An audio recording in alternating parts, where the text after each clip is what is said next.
들깨와 이것을 함께 먹으면 뼈가 녹고 소화 기능이 퇴화된다는 사실 알고 계셨나요?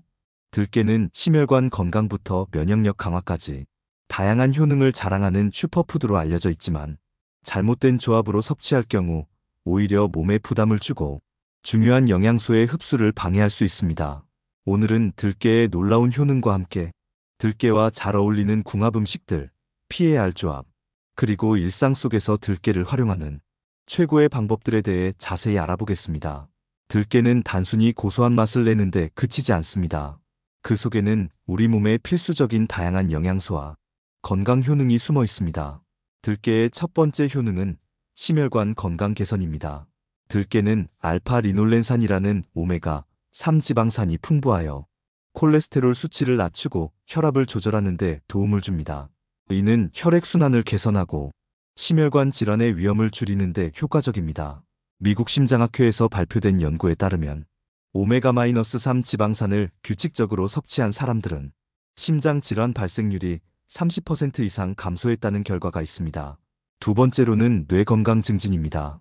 들깨에 포함된 오메가3 지방산은 뇌 신경세포를 보호하고 인지 기능을 향상시키는 데 중요한 역할을 합니다. 특히 알츠하이머와 같은 퇴행성 뇌질환 예방에 도움을 줄 수 있습니다. 최근 국내 연구에서는 들깨가 기억력과 학습 능력을 개선시키는 데 효과적이라는 결과가 발표되었는데 이는 노년층뿐만 아니라 젊은 세대에도 큰 혜택을 줄 수 있습니다. 세 번째 효능은 면역력 강화입니다. 들깨에는 비타민 E와 같은 항산화 성분이 풍부해 세포 손상을 막아주고 염증을 줄여 면역 체계를 강화합니다. 겨울철 감기 예방에도 좋고 체내 활성산소를 제거하여 만성 질환의 발생 위험을 줄이는 데도 탁월합니다. 들깨가 함유된 음식은 단순히 맛있을 뿐 아니라 우리 몸을 건강하게 지켜주는 방패와 같은 역할을 합니다. 마지막으로 들깨는 뼈 건강에도 뛰어난 효과를 자랑합니다. 칼슘과 마그네슘이 풍부해 뼈를 튼튼하게 하고 골다공증을 예방하는 데 도움을 줍니다. 특히 중장년층에게 들깨는 칼슘 보충제로서 손쉽게 일상 식단에 추가할 수 있는 최고의 선택입니다. 이처럼 많은 이점이 있는 들깨를 이것과 함께 먹으면 그 효능이 배가 되는데요. 첫 번째로 궁합이 좋은 음식은 미역국입니다. 들깨와 미역국은 궁합이 잘 맞는 대표적인 조합으로 건강을 지키는 데 탁월한 효과를 발휘합니다. 미역의 요오드 성분과 들깨의 오메가3 지방산이 만나 갑상선 건강을 증진시키고 몸속 염증을 줄이는 데 도움을 줍니다. 특히 산후 회복식으로 알려진 들깨 미역국은 한국 전통 식문화에서 중요한 위치를 차지합니다. 재미있는 에피소드로 조선시대 왕실에서는 산모의 건강을 회복시키기 위해 들깨와 미역으로 만든 특제 미역국을 필수로 준비했다고 합니다. 이는 단순히 고소한 맛을 내기 위한 것이 아니라 들깨의 영양소가 산모의 뼈 건강과 체력 회복에 큰 도움을 주기 때문입니다. 현대 영양학에서도 이러한 조합의 효능이 입증되었는데요. 대한영양학회에서는 들깨와 미역이 함께 섭취될 때 요오드와 필수 지방산의 흡수율이 증가해 갑상선 기능 향상과 염증 완화에 긍정적인 영향을 미친다고 발표했습니다. 두 번째는 감자입니다. 들깨와 감자는 서로 부족한 영양소를 보완하는 이상적인 조합입니다. 감자는 탄수화물이 풍부해 들깨의 지방산이 에너지로 전환되는 데 도움을 주며 들깨의 오메가3 지방산은 감자의 탄수화물 소화를 촉진하고 혈당 상승을 억제하는 역할을 합니다. 들깨 감자 수제비는 이런 조합을 대표하는 음식으로 포만감과 함께 몸의 가벼움을 선사합니다. 역사적으로도 감자와 들깨의 조합은 오래전부터 효능이 알려져 왔는데요. 본초 강목에서는 들깨가 위장을 따뜻하게 하고 소화를 돕는 역할을 한다고 기록되어 있습니다. 현대 과학도 이를 뒷받침하는데요. 국제당뇨학회에서 발표된 연구에서는 감자와 오메가3 지방산을 함께 섭취한 사람들이 혈당 변동이 완화되고 인슐린 민감성이 개선되었다는 결과를 발표했습니다. 세 번째는 시금치입니다. 들깨와 시금치의 조합은 빈혈 예방과 뼈 건강에 특히 유익합니다. 시금치에는 철분이 풍부하게 함유되어 있어 들깨의 지방산과 결합할 경우 철분 흡수가 증가합니다. 들깨 시금치 무침은 손쉽게 만들 수 있는 반찬으로 어린아이부터 노년층까지 누구에게나 추천할 수 있는 음식입니다. 시금치의 효능은 고대부터 알려져 왔는데요.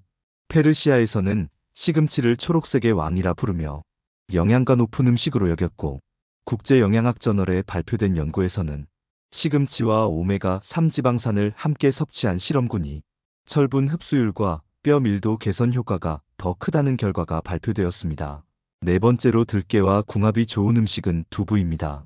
이 조합은 단백질과 지방이 조화를 이루며 특히 근육 건강과 뼈 건강을 지원하는데 최적의 조합입니다.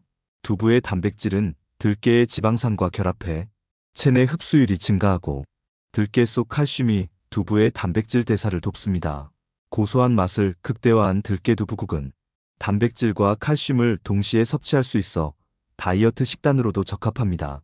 또한 근육량 유지와 신진대사 촉진 효과를 얻을 수 있으며 특히 뼈가 약해지기 쉬운 중장년층에게 추천됩니다. 이처럼 들깨의 효능을 극대화시켜주는 좋은 궁합도 있지만 반대로 피해야 할 궁합도 있는데요. 첫 번째로 생강입니다. 생강은 몸을 따뜻하게 하는 효능이 있지만 들깨와의 궁합은 다소 어울리지 않는데요. 들깨는 몸을 차분하게 하고 소화를 돕는 차가운 성질을 가진 음식으로 생강과 함께 섭취하면 서로의 특성이 상쇄되어 소화 기능에 부담을 줄 수 있습니다. 특히 소화기가 약한 사람은 이런 조합으로 인해 위에 부담을 느낄 수 있습니다. 옛 한의학서에서는 성질이 상반된 음식을 동시에 섭취하면 기운의 흐름이 혼란스러워진다는 내용이 기록되어 있습니다. 따라서 생강을 사용하고 싶다면 들깨를 따로 섭취하거나 들깨를 볶은 뒤 사용하는 것이 더 적합합니다. 두 번째로는 감귤류 과일입니다. 예를 들자면 레몬, 오렌지, 자몽 등이 있는데요. 감귤류 과일과 들깨는 조리 과정에서 잘 어울리지 않는 조합입니다. 감귤류는 강한 산성을 가지고 있어 들깨의 고소한 맛을 덮어버릴 수 있으며 산성이 들깨에 포함된 지방산을 변질시킬 가능성도 있습니다. 이는 요리의 맛뿐만 아니라 영양소 안정성에도 영향을 줄 수 있습니다. 세 번째는 설탕이 많은 재료입니다. 들깨는 고소하고 담백한 맛이 특징인데 설탕이나 꿀처럼 단맛이 강한 재료와는 궁합이 좋지 않습니다. 단맛이 강하면 들깨의 고소함을 압도하여 본연의 맛을 잃을 수 있습니다. 또한 단맛이 지방과 결합하면 혈당을 급격히 올릴 수 있어 건강에 부정적인 영향을 미칠 수 있습니다.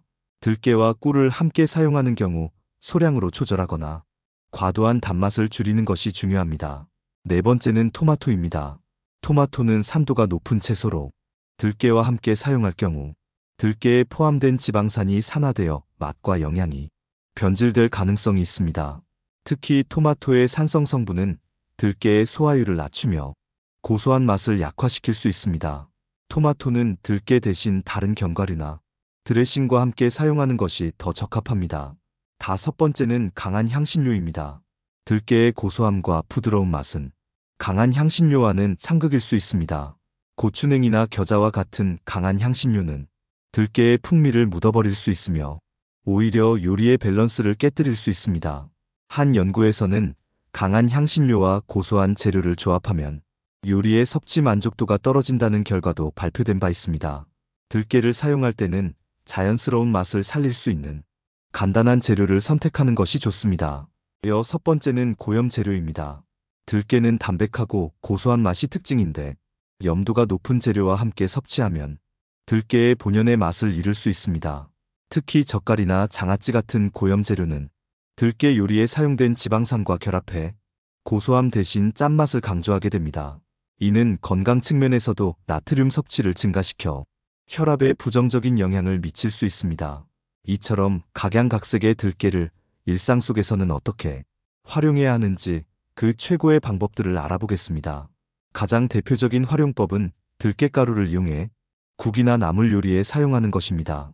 들깨미역국, 들깨버섯탕, 시금치나물 등은 손쉽게 만들 수 있으면서도 맛과 건강을 동시에 잡을 수 있는 요리입니다. 들깨가루는 요리에 고소한 맛을 더할 뿐만 아니라 오메가3 지방산과 칼슘을 보충해줍니다. 다음으로 들깨를 볶음 요리에 활용하는 방법이 있는데요.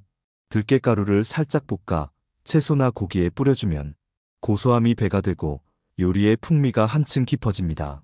예를 들어 들깨를 넣은 감자볶음이나 브로콜리 볶음은 맛과 건강을 동시에 챙길 수 있는 간단한 레시피입니다. 또한 볶음밥에 들깨가루를 더하면 전통적인 맛을 현대적인 감각으로 재해석할 수 있습니다. 들깨를 활용한 스프나 스무디도 훌륭한 방법인데요. 들깨가루와 아몬드 우유, 바나나를 함께 블렌더에 갈아 스무디로 즐기면 간단하면서도 영양 가득한 아침 식사를 완성할 수 있습니다. 이 방법은 들깨 특유의 고소한 맛이 과일의 달콤함과 어우러져 어린아이부터 어른까지 모두가 좋아할 수 있는 건강 음료가 됩니다. 특히 아침 시간이 바쁜 분들에게는 이 방법이 가장 추천됩니다. 들깨를 활용한 드레싱도 빼놓을 수 없습니다. 들깨가루와 올리브유, 식초, 꿀을 섞으면 간단하면서도 고소한 드레싱이 완성됩니다. 이를 신선한 샐러드에 뿌리면 채소의 상큼함과 들깨의 고소함이 어우러져 입맛을 돋워줍니다. 이 드레싱은 단순한 샐러드뿐만 아니라 구운 채소나 그릴드 치킨과도 훌륭한 궁합을 자랑합니다. 간식으로는 들깨를 넣은 강정을 추천합니다. 들깨와 꿀, 견과류를 섞어 구워내면 바삭하면서도 고소한 강정이 완성됩니다. 이는 가벼운 영양 간식으로도 훌륭하며 아이들의 간식이나 다과로도 손색이 없습니다. 들깨 강정은 요즘 건강 간식 트렌드와도 잘 맞아 선물용으로도 인기가 많습니다. 또한 들깨를 차로 마시는 것도 매우 유익합니다. 들깨차는 따뜻하게 우려내어 마시면 몸을 따뜻하게 해주고 면역력을 강화하는 데 도움을 줍니다. 특히 겨울철 감기 예방이나 피로 회복에 효과적입니다. 들깨차를 만들 때는 들깨가루를 물에 넣고 천천히 끓여내면 간단히 완성되는데요. 여기에 꿀을 약간 더하면 맛과 건강을 동시에 잡을 수 있습니다. 마지막으로 들깨를 스킨케어에 활용하는 방법도 있습니다. 들깨에는 비타민 E와 항산화 성분이 풍부해 피부 건강에 도움이 됩니다. 들깨가루를 우유나 요거트에 섞어 팩으로 사용하면 각질 제거와 피부 진정 효과를 동시에 얻을 수 있습니다. 들깨팩은 특히 건조한 피부를 촉촉하게 만들어주며 피부 톤 개선에도 효과적입니다. 이처럼 들깨는 단순히 요리에만 사용되는 재료가 아니라 일상에서 다양하게 활용할 수 있는 슈퍼푸드입니다. 들깨의 고소한 맛과 풍부한 영양소를 최대한 활용하여 맛과 건강을 동시에 잡는 일상을 만들어 보세요. 가족이나 소중한 지인분들에게 공유해주세요. 구독 버튼과 좋아요를 눌러주시는 만큼 많은 분들에게 전달되고 건강한 모습으로 오래오래 만날 수 있습니다. 더 유익한 내용으로 찾아뵙겠습니다. 감사합니다.